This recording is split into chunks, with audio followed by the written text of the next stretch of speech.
Hi, welcome to Amanda Anything Goes. Today I'll be bringing you 3 projects that are part of a monthly challenge called Bloom with Grace. Each month a flower is chosen and we are to use that flower somehow in our DIYs. It just so happens that my puppy, her name is Daisy. Ready? Shake.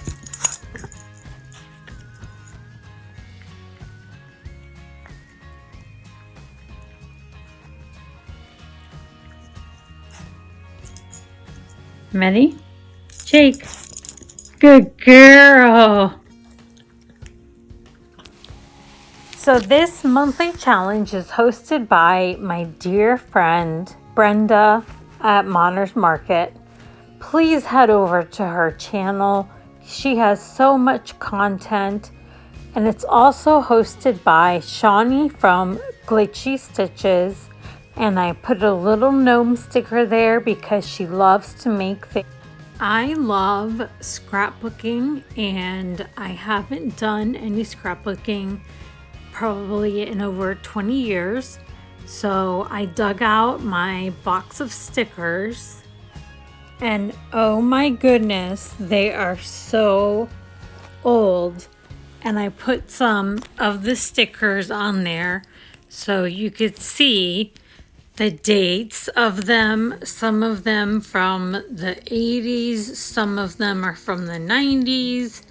So as you can see, I don't have a lot of the updated supplies that are out there right now, but I enjoy the challenge and I'm going to make it happen.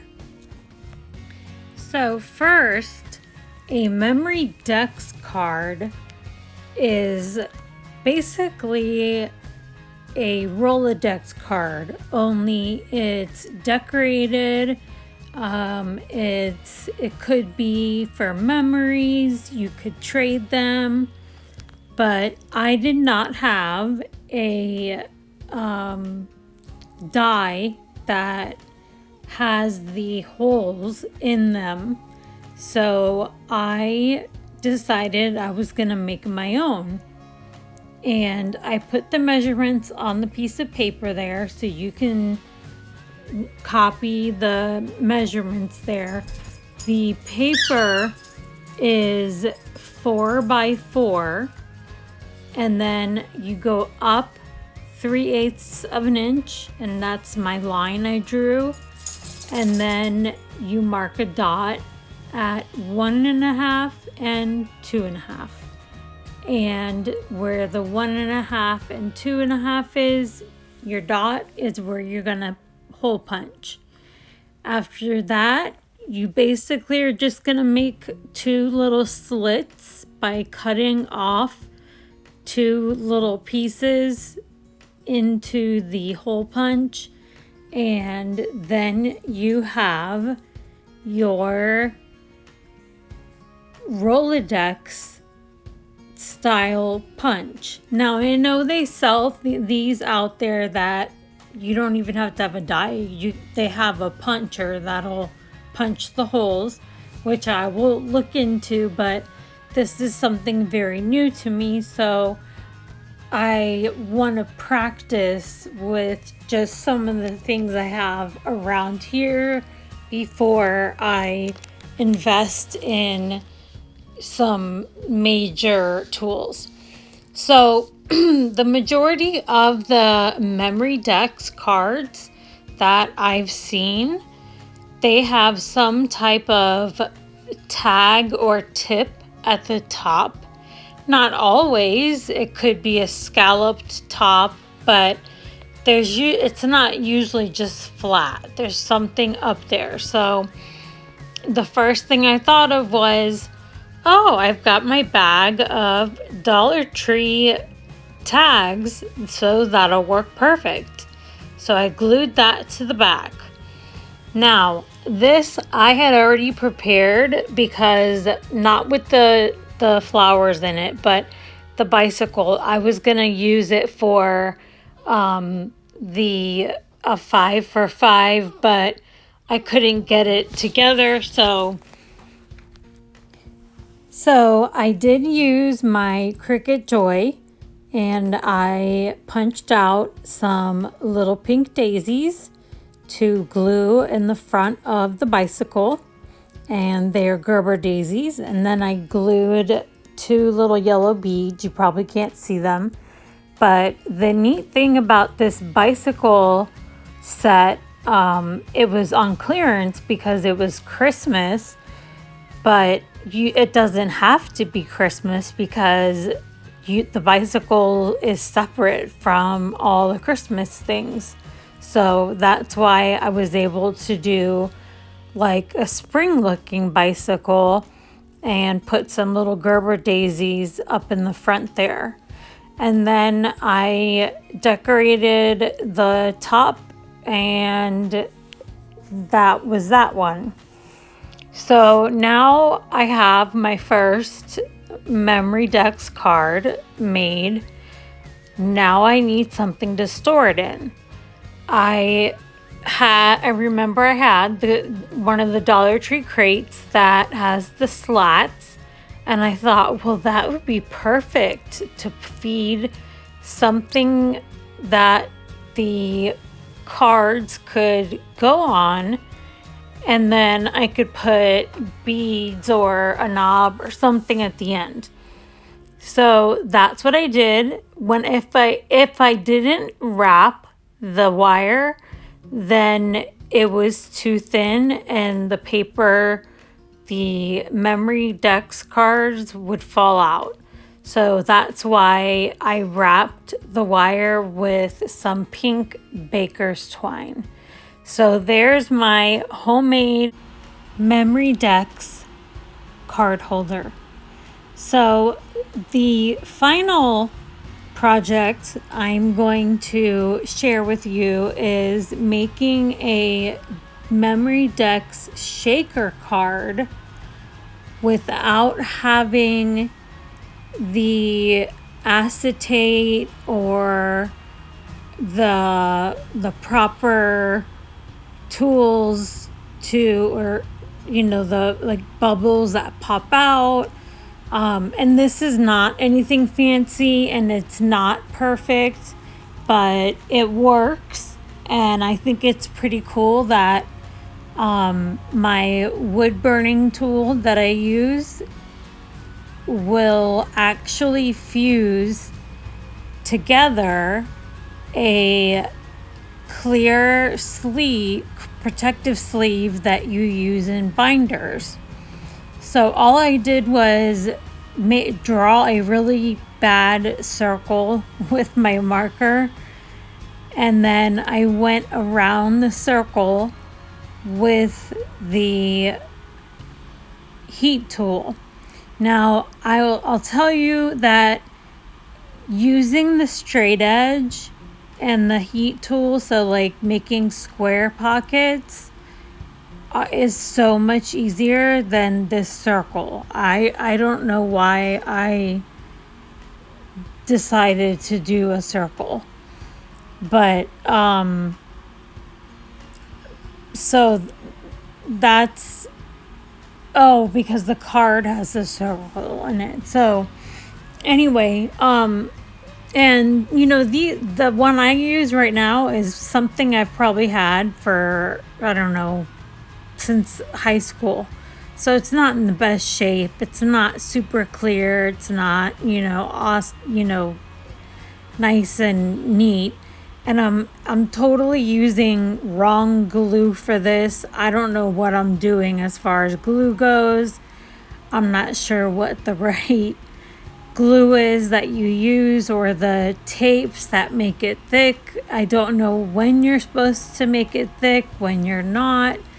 So this is a learning process for me, but I still was very satisfied with the outcome, considering that I really have no background in making these Memory Decks cards.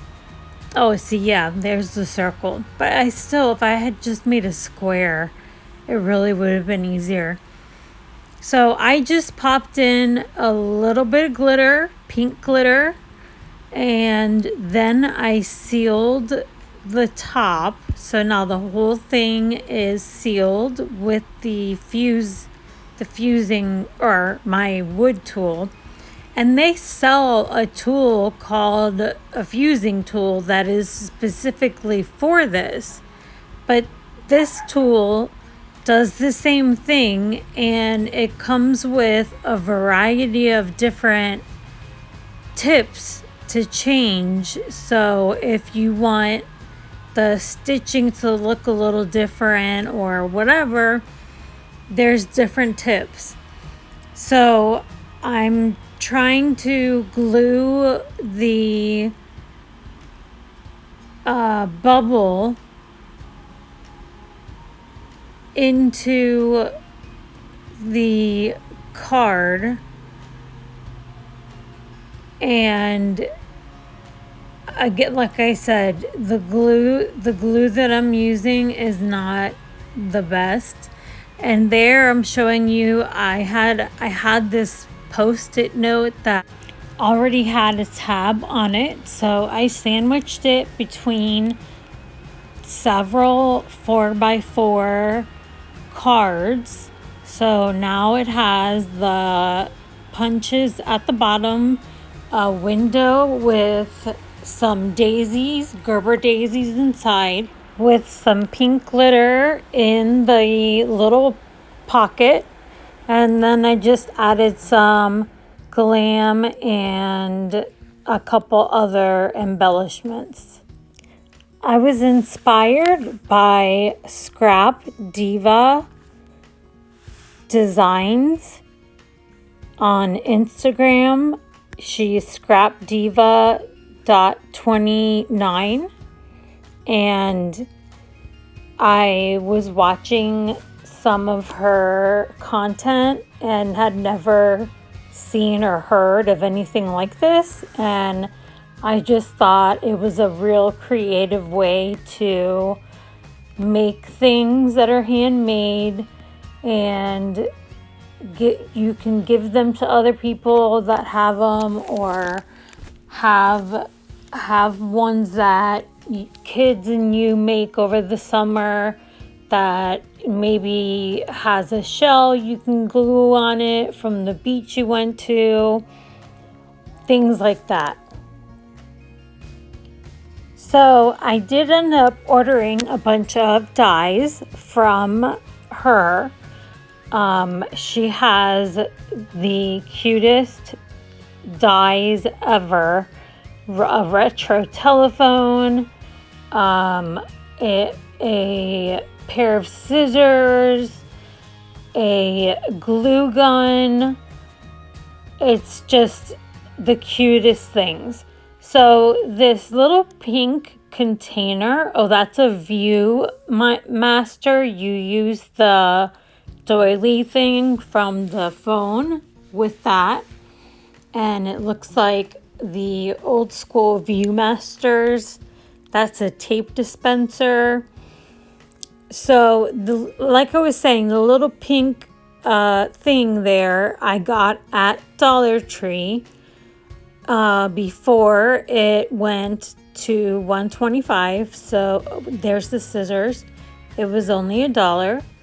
And I thought, for now, because I've been watching some people that this is all they do, and how they store their dies, and that, you know, getting the magnetic sheets that you put in the clear sleeves and make a binder, things like that. But I'll work on that. That's right now I'm experimenting because it's just a new thing and I love anything new. So I I happen to have some like magnetic sleeves that like you put pictures in. So what I ended up doing is taking them apart and putting them in the plastic sleeve. Like that one, I like that it has the picture of the bike, and then on the back it has the dies, so that you can see sort of how to put it together. So I think what I might end up doing is going to scrap Diva's store and taking like pictures of the phone and the scissors and